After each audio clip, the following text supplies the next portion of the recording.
My name is Piers, Detective Piers, 41 years in the force, 28 of them spent in homicide. I've seen blood dry on every surface imaginable. I've heard lies more carefully constructed than skyscrapers, and watched them crumble just as easily. But even now, something about this next case haunts me, not for its brutality, but for its strangeness. It was a Tuesday, the kind of Tuesday where the fog clings to your clothes like guilt. I was supposed to take the afternoon off, a promise to myself I made 3 weeks ago and broke twice since. But the call came in around 11:47 a.m. Detective Piers, the voice said, female, calm, measured. We believe something very unusual has happened at the Linvale Hotel. Linvale. That name tugged at some old thread in my memory. A historic building turned luxury boutique hotel just outside the city, rich in velvet, candles, and secrets. The kind of place where people went to be seen, or to disappear. They didn't say someone was murdered. They said a room was missing. I arrived just after noon. The Linvale stood like a sleeping aristocrat. Weathered stone, green copper roofs, gargoyles watching the sidewalk like bored sentries. The concierge, a young man named Felix, looked pale and jittery. He greeted me with the shaky relief of someone who needed to share a terrible secret. I know how this sounds, he stammered, but room 207 isn't there anymore. Not there? I asked. What do you mean, someone's checked out without checking out? No, sir. I mean it's gone. Physically. Like, the hallway just skips it now. I didn't answer. I simply motioned for him to take me to the second floor. The elevator hummed up quietly. On the second floor, the hallway stretched long and symmetrical, framed in gold wallpaper and lined with deep red carpet. 201, 203, 205, 207, wasn't. There was a long stretch of wall where it should have been. The numbering went straight from 205 to 209. I walked slowly, tapped the wall with my knuckle. Hollow. Same paneling, same paint. No sign of a door ever having been there. I turned to Felix. When was the last time someone stayed in 207? He looked nervously at the hallway. 2 nights ago. A guest named Alicia Marr. And did she check out? He shook his head. No, sir. She vanished. Back in the manager's office, I went through the check-in logs. Alicia Marr, age 31. Rider. Paid cash. Stayed 3 nights. Quiet, polite, carried 2 small bags. Housekeeping never entered the room during her stay. That's not unusual at the Linvale. They offer a do not disturb option taken very seriously by certain guests. But this was the strange part. At 3:06 a.m. this morning, every camera in the hallway between 205 and 209 glitched. Just for 8 seconds. No footage.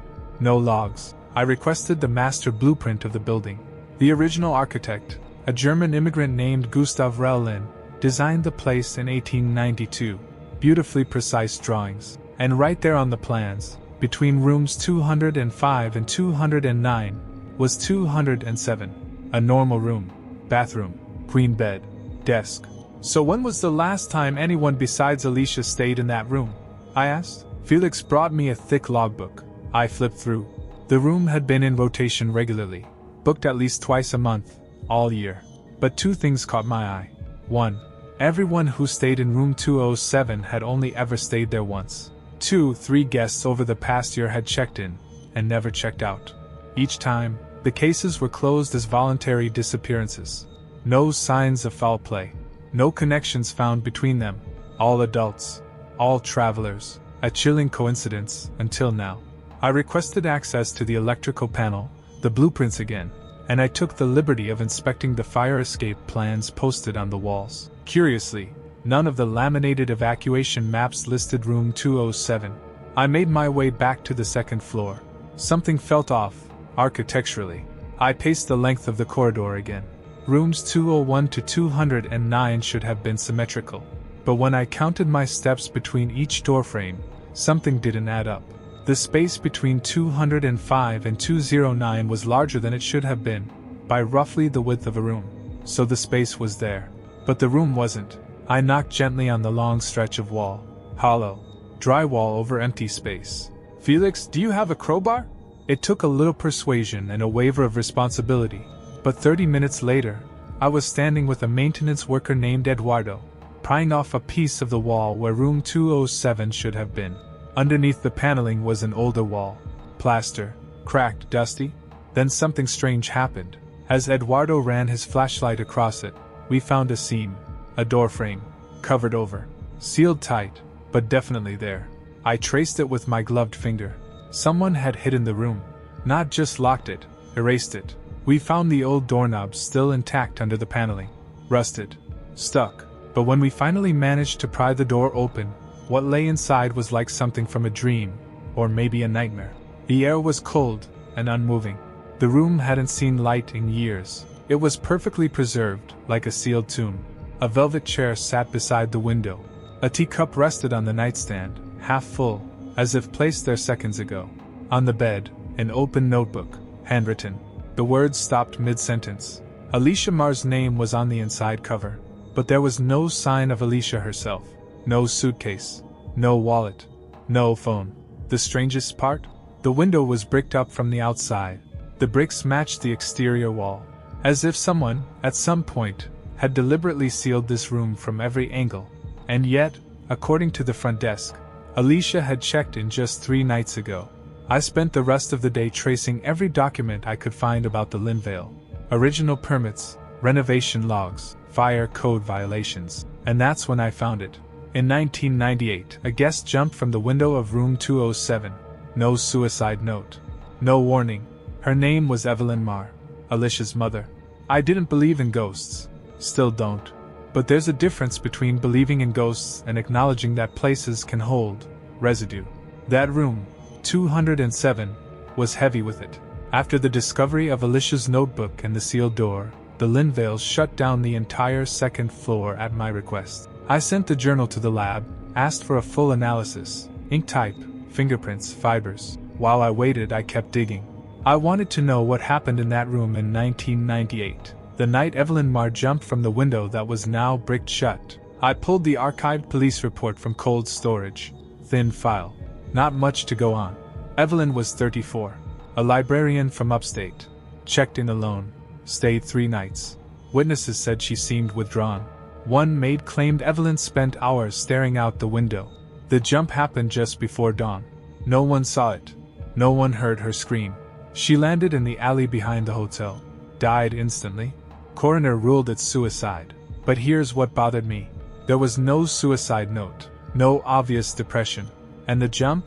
The window was unusually small, barely wide enough to fit through without contorting your body. And then, I found something odd. The officer on scene noted that when they entered room 207, the window was open. But in the attached diagram of the room, the furniture, bed, dresser, desk, was pushed tightly against that wall, against the window. There was no sign it had been moved. I called the lab about Alicia's notebook. It had been written with a modern gel pen, nothing fancy. No signs of drugs in the paper. Only 2 sets of fingerprints, Alicia's and another set. They were smudged, partial. But the text said one thing that stuck with me. "They're deep," she said. Pressed hard. Whoever they belonged to was holding that journal tight. I read the entries carefully. The early pages were observations. Notes on the Linvale's architecture. Curiosities about its history. Alicia had a sharp eye. She noticed the symmetry of the second floor didn't make sense. She measured the hallway with her steps, just like I had. She even drew a sketch of the layout. But in the final entries, the tone shifted. She wrote, "The door is different at night. I can hear it breathe." I tried to draw a map of the floor again, but when I looked back at my sketch from yesterday, it had changed. Someone keeps knocking from inside the wall. I timed it, always at 3:06 a.m. The last line in the notebook simply read, "She's waiting." And then, nothing. I went back to the hotel. This time, alone. Room 207 had been resealed temporarily, but I had the maintenance keys. I stepped in, closed the door behind me, and sat in the velvet chair beside the bricked-up window. The cup was still on the table. Cold tea, mold growing at the edges. I turned off the lights, let the darkness settle in. Nothing. No whispers, no knocking, no ghostly breath. But around 3 a.m., I noticed the temperature drop. My breath came out in pale clouds, and then, just as Alicia described, at 3:06 a.m. I heard it. A knock, from inside the wall. 3 slow taps. Then silence. I didn't move. I didn't answer. I just sat there in the dark, letting the room tell me its story. Because that's the thing most people never understand. Rooms remember. They absorb things. And sometimes, they don't let go. The next morning, I visited Alicia's apartment. Her landlord was kind enough to let me in. The place was clean, sparse, filled with books. Most of them about architecture, design, and grief. In a folder on her desk, I found a printed page, an obituary. Evelyn Marr, 1964 to 1998. Survived by her daughter, Alicia. There was a note scribbled in Alicia's handwriting at the bottom. She didn't jump. She was pulled. I had one last lead. The architect, Gustav Rellin, who designed the Linvale in 1892, had left behind volumes of letters and sketches. Some of his correspondence had been archived in a local university's library. I drove down that afternoon and requested access. Most of it was typical. Discussions of contractors, weather delays, artistic frustrations. But then I came across a letter, undated, sent to a colleague in Germany. In it, Rellin wrote, "The client insists on the room. He calls it his mirror chamber.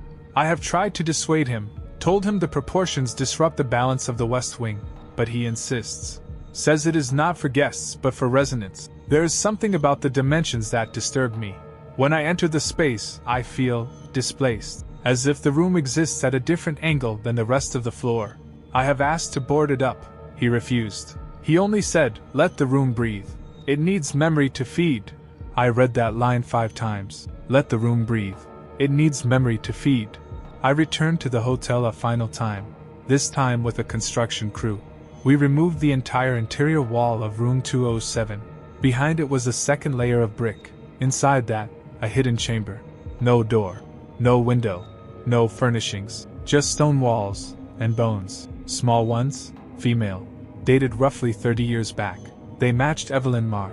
She never jumped. She was never reported missing, because everyone believed she died outside.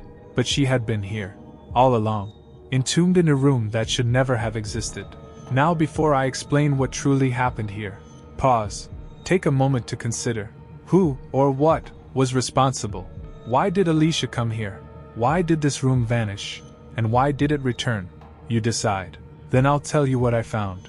You've had time to think. And now, here's what I believe happened. Alicia Marr came to the Linvale for one reason: to find her mother. She'd lived her entire adult life with a hole in her memory, a question no one would answer. Her mother didn't leave a note, no funeral, no body, just an obituary in a paper and a line that never sat right. She died from the fall. But Alicia had been a child when Evelyn vanished, too young to ask the right questions then, but old enough to remember strange things, shadows, muffled cries, dreams of rooms that didn't exist. When she grew up, she studied architecture. Maybe that was a coincidence, or maybe it was something deeper, trying to understand the spaces that didn't make sense. Eventually, she found the Linvale. The hotel had changed hands multiple times. Records were spotty. But one thing stood out. Room 207 had been out of service for decades, then quietly reopened for storage.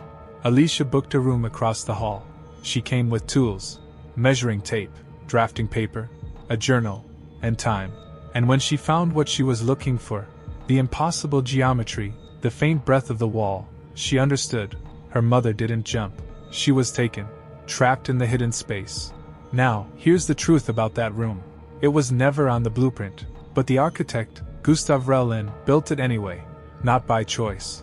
The client, an old industrialist with ties to mysticism and esoteric architecture, commissioned it under the table, called it his mirror chamber. It had no purpose in traditional construction. It didn't align with the building's structure. It obeyed no real spatial logic. But it did obey something. An idea. A room designed not to be lived in, but to consume. The rumor was, Rellin designed it based on ancient principles, sacred geometry corrupted into something else, angles that disoriented the body, ratios that invited confusion, a space that recorded emotion and held on to it. Pain, fear, grief. It soaked it in like blood into silk, and it demanded more. Evelyn Marr stayed there alone in 1998.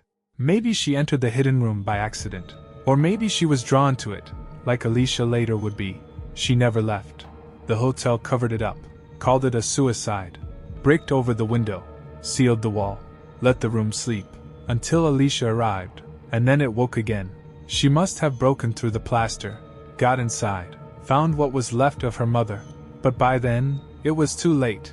Whatever that room was, it didn't just take bodies, it fed on grief. And Alicia, heavy with sorrow and obsession, was a perfect offering. We recovered both sets of remains, mother and daughter. The chamber was permanently sealed in concrete. Room 207 was gutted, converted into a janitorial closet. The Linvale never reopened the second floor. Some say they hear knocking even now. Some say the temperature drops around 3:06 a.m. But that's no longer my concern. That room is closed. That story is finished. Case number 2, closed. Until the next one.